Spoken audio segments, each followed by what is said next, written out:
अस्सलामुअलैकुम, welcome to knowledge point. मैं हूं ताहिर रशीद। आज मैं आपको पढ़ाने जा रहा हूं MS वर्ड का लेक्चर नंबर 6। आज के लेक्चर के अंदर मैं आपको होम टैब के दो ग्रुप स्टाइल्स और एडिटिंग के बारे में पढ़ाऊंगा। हमारे पास फर्स्ट ग्रुप है स्टाइल। स्टाइल के अंदर हम दो चीजों को डिस्कस करेंगे, नंबर 1 टाइटल और नंबर 2 हेडिंग। हेडिंग्स के अंदर हमारे पास डिफरेंट हेडिंग्स होती है, हेडिंग 1, हेडिंग 2, हेडिंग 3 किस लिए होती है और कहाँ पे यूज होती है। आइए हम आज का अपना लेक्चर स्टार्ट करते हैं। हमारे पास स्टाइल ग्रुप के अंदर फर्स्ट हमारे पास आज की जो कमांड है वो है टाइटल। टाइटल किस लिए होता है? जैसा कि हमारे पास कोई भी बुक होती है या कोई कंपनी का नेम होता है या बुक का जो नेम होता है वो हमारे पास टाइटल होता है, और उसके अंदर हमारे पास डिफरेंट बुक के अंदर जो चैप्टर के नेम होते हैं वो हमारे पास हेडिंग्स होती हैं। तो हम देखते हैं कि हम टाइटल को किस तरह अप्लाई करेंगे किसी भी अपनी तहरीक पर। जैसा मेरे पास यहाँ पे नॉलेज पॉइंट लिखा हुआ है, मैं इसके ऊपर टाइटल अप्लाई करना चाहता हूँ, या मेरे पास ये टुडे लेक्चर लिखा हुआ है इसके ऊपर मैं अप्लाई करना चाहता हूँ। तो उसके लिए हम क्या करेंगे, पहले हम इसको सिलेक्ट करेंगे। सिलेक्ट करने के बाद हमने यहाँ पर टाइटल के ऊपर क्लिक करना है। मैं आपको बता दूं टाइटल का जो स्टैंडर्ड साइज होता है वो होता है 28। तो इसके ऊपर जैसे ही मैं क्लिक करूंगा इसका साइज 28 हो जाएगा। इसके ऊपर मैंने क्लिक किया, देखें इसका साइज 28 हो चुका है और ये टाइटल के अंदर चेंज हो चुका है। इस तरह मैं इसको सेंटर में अगर लेके आना चाहता हूँ तो सेंटर के अंदर लेके आ सकता हूँ। मैं यहाँ पर इसके ऊपर क्लिक करूंगा, ये सेंटर में आ जाएगा। इसी तरह मैं किसी भी तहरीक के ऊपर टाइटल अप्लाई कर सकता हूँ। हमारे पास नेक्स्ट कमांड है हेडिंग। Heading 1, heading 2, heading 3। हमारे पास हेडिंग 1 का जो स्टैंडर्ड साइज होता है वो होता है 16, हेडिंग 2 का जो होता है वो हमारे पास होता है 13 और हेडिंग 1 का जो होता है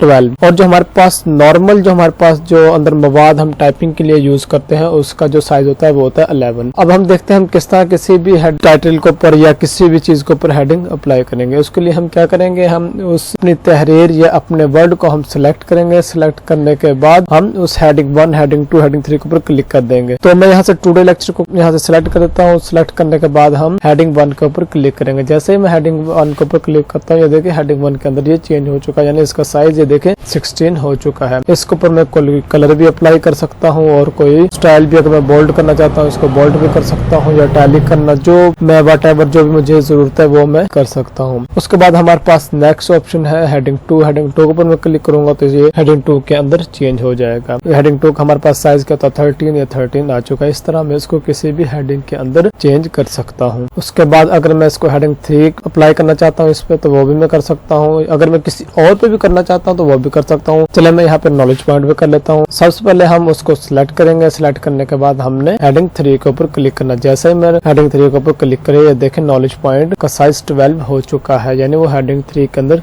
चेंज हो चुका है। अगर मैं इसको सेंटर में लेके आना चाहता हूँ उसको सेंटर में भी लेके आ सकता हूँ, या अगर इसके ऊपर मैंने कोई कलर अप्लाई करना है या कोई और स्टाइल अप्लाई करना है तो वो भी मैं कर सकता हूँ। हमारे पास नेक्स्ट ग्रुप है एडिटिंग। एडिटिंग के अंदर हम देखेंगे हमारे पास फाइंड की कमांड किस लिए होती है, रिप्लेस क्या होता है, सिलेक्ट ऑल की कमांड किस लिए होती है, उसके अलावा हमारे पास एक और कमांड गो टू की कमांड किस लिए होती है। तो देखते हैं हम इन कमांड को किस लिए और कहाँ कहाँ इस्तेमाल करते हैं। एडिटिंग ग्रुप के अंदर हमारे पास फर्स्ट कमांड है फाइंड की। फाइंड कमांड किस लिए होती है, अगर मैं ओपन फाइल के अंदर किसी भी एक वर्ड को फाइंड करना चाहता हूँ यानी उसको तलाश करना चाहता हूँ, उसके लिए हम फाइंड की कमांड यूज करेंगे। फर्ज करें हमारे पास कोई 60 या 70 पेजेस के कोई डॉक्यूमेंट्स हैं, हम उसके अंदर से किसी एक वर्ड को हम तलाश करना चाहते हैं तो उसके लिए हम फाइंड की कमांड को यूज करेंगे। अगर मैं उसको इस कमांड के बगैर तलाश करता हूं तो मुझे तमाम पेजेस को रीड करना पड़ेगा और उसको ढूंढना पड़ेगा वो वर्ड कहाँ पे है।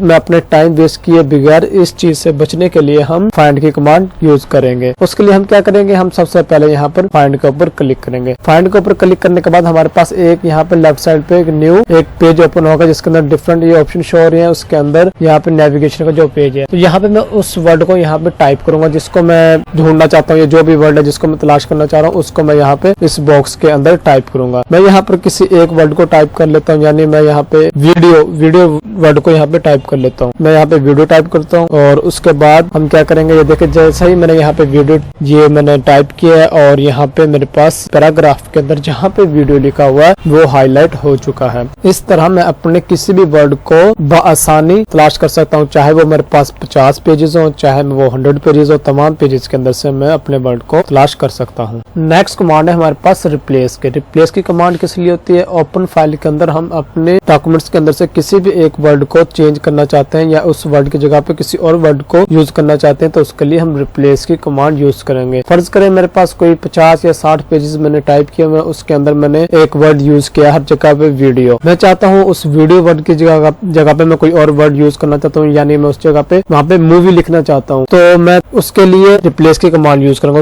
उसमें क्या होगा कि मैं सबसे पहले उस वर्ड को फाइंड करूंगा। वीडियो को हम फाइंड किस तरह करेंगे, जो फाइंड हमने पहले किया था उस तरह हम फाइंड करके हम वहाँ पे उस वीडियो की जगह पे हम मूवी लिख देंगे। जिस जिस जगह पे मेरे ओपन फाइल के अंदर तमाम डॉक्यूमेंट्स के अंदर जहां जहां मेरे पास वीडियो लिखा होगा वहां पर ऑटोमेटिक मूवी रिप्लेस हो जाएगा। चलाइए हम देखते हैं हम किस तरह इसको रिप्लेस करेंगे। उसके लिए हम क्या करेंगे, हम सबसे पहले यहाँ पर फाइंड के ऊपर क्लिक करेंगे। फाइंड के ऊपर क्लिक करने के बाद हम उस वर्ड को फाइंड करेंगे जिसको हमने रिप्लेस करना है। तो मैं यहाँ पे वीडियो जो मेरे पास यहाँ पे वर्ड लिखा हुआ, मैं इसकी जगह मूवी लिखना चाह रहा हूँ, तो मैं यहाँ पे सबसे पहले उस वीडियो वर्ड को टाइप करूंगा। मैं यहाँ पे वीडियो टाइप कर लेता हूँ। वीडियो टाइप करने के बाद हमने यहाँ पे देखे मेरे पास जैसे ही मैंने वीडियो टाइप किया तो ये मेरे पास वीडियो हाईलाइट हो चुका है जहाँ जहाँ वीडियो लिखा हुआ है। उसके बाद हमने ये यहाँ पे टाइप करने के बाद हम यहाँ पे रिप्लेस के ऊपर क्लिक करना है। रिप्लेस के ऊपर क्लिक करने के बाद जैसे ही मैं क्लिक करूंगा ये देखे मेरे पास एक न्यू पेज ओपन हो जाएगा। यहाँ पे ऊपर ये मेरे पास वीडियो लिखा है और नीचे वाले बॉक्स के अंदर मैंने वो वर्ड लिखना जो मैंने वीडियो की जगह पे रिप्लेस करना है। मैं यहाँ पे मूवी लिखता हूँ। जैसे मैं यहाँ पे मूवी लिखूंगा, मूवी लिखने के बाद हमने यहाँ पे रिप्लेस ऑल के ऊपर क्लिक करेंगे। अगर रिप्लेस ऑल के ऊपर मैं क्लिक करता हूँ तो हमारे पास ओपन डॉक्यूमेंट्स के अंदर जितनी जगह पे मेरा वीडियो लिखा होगा उन तमाम वीडियो वर्ड्स की जगह पे मूवी रिप्लेस हो जाएगा। अगर मैं किसी एक वर्ड पे रिप्लेस करना चाहता हूँ तो उसके लिए मैं यहाँ पे सिंगल वाला यूज करूंगा। चलिए मैं यहाँ पे रिप्लेस ऑल के ऊपर क्लिक करता हूँ। मैंने यस के ऊपर क्लिक करना है और अगेन यस के ऊपर क्लिक करना है। जैसे ही मैं इसके ऊपर क्लिक करूंगा तो मेरे पास जहाँ जहाँ पे वीडियो लिखा हुआ था वहां पर तमाम वर्ड्स पे मेरा मूवी यहाँ पे टाइप हो जाएगा। ये देखें यहाँ पे फर्स्ट में मेरे पास यहाँ पर वीडियो लिखा हुआ था, यहाँ पे मेरा मूवी आ चुका है और यहाँ पे भी मेरा वीडियो लिखा हुआ था, यहाँ भी मूवी आ चुका है। इस तरह मैं किसी भी वर्ड को किसी दूसरी जगह या किसी और वर्ड की जगह पे रिप्लेस कर सकता हूँ। नेक्स्ट कमांड है हमारे पास सिलेक्ट ऑल। सिलेक्ट ऑल की कमांड इसलिए होती है कि अगर मैंने काफी ज्यादा पेजेस मैंने टाइप किए हुए तो उन तमाम पेजेस को मैं एक साथ सिलेक्ट करना चाहता हूँ तो उसके लिए हम सिलेक्ट ऑल की कमांड यूज करेंगे। उसके लिए क्या करेंगे, हम यहाँ पर सिलेक्ट ऑल के ऊपर सिलेक्ट के ऊपर क्लिक करेंगे। सिलेक्ट के ऊपर क्लिक करने के बाद हमारे पास फर्स्ट ऑप्शन है सिलेक्ट ऑल। जैसा ही मैं सिलेक्ट ऑल के ऊपर क्लिक करता हूँ मेरे पास जितने पेजेस लिखे हुए हैं तमाम वो मेरे यहाँ पे सिलेक्ट हो चुके हैं। इस तरह अगर मैं इसको डिलीट करना चाहता हूँ तो मैं डिलीट के ऊपर क्लिक करूंगा। अगर मैंने डिलीट नहीं करने तो मैं या कॉपी करना चाहता हूँ तो इसको कॉपी कर सकता हूँ। इस तरह मैं तमाम अपने डॉक्यूमेंट्स को सिलेक्ट कर सकता हूँ। उसके अलावा मैं इसको शॉर्ट की कंट्रोल ए के थ्रू भी सिलेक्ट कर सकता हूँ। इसके बाद हमारे पास नेक्स्ट कमांड है गो टू। गो टू की कमांड किस लिए होती है, जैसा मेरे पास यहाँ पर 40-50 या इससे ज्यादा मेरे पास डॉक्यूमेंट्स या पेज टाइप है तो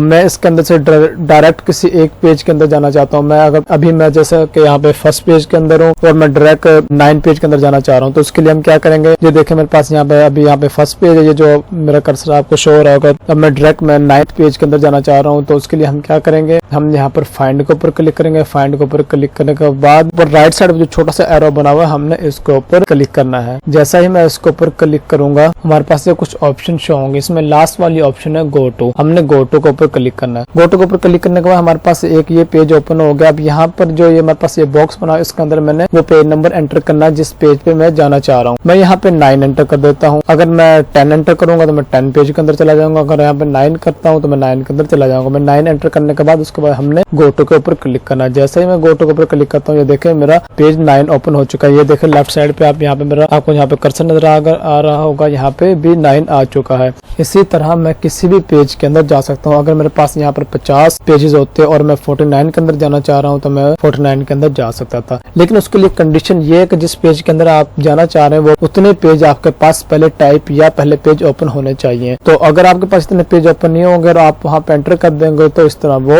वहाँ पे नहीं जाएगा। आज का हमारा लेक्चर यहाँ पे खत्म होता है। अगर आप चाहते हैं कि हमारा नेक्स्ट आने वाला लेक्चर आसानी आप तक पहुँच सके उसके लिए आप हमारे चैनल को सब्सक्राइब करें, साथ ही बेल आइकन के बटन को दबाएं ताकि हमारी हर न्यू आने वाली वीडियो का नोटिफिकेशन आप तक पहुँच सके। मिलते हैं इंशाल्लाह नेक्स्ट वीडियो में, तब तक के लिए अल्लाह हाफिज।